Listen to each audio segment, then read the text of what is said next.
ఏపీని వర్షాలు వరదలు వదలట్లేదు. ఇక గోదావరి ఉగ్రరూపం దాల్చడంతో కోనసీమ లంక గ్రామాల భయంతో వణికిపోతున్నాయి. అల్లూరు జిల్లా మన్యంలో భారీ వర్షాలతోటి గిరిజనులు తిప్పలు పడుతున్నారు.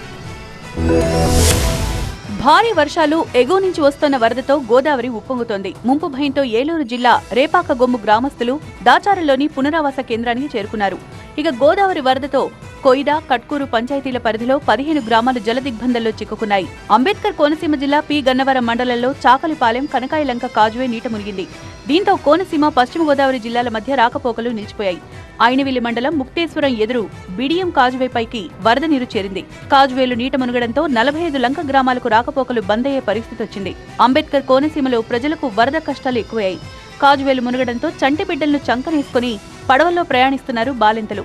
పశ్చిమ గోదావరి జిల్లా నుంచి పడవెక్కి కోనసీమ జిల్లాలోకి ఆస్పత్రికి వెళ్లిన బాలింత నానా ఇబ్బందులు పడింది.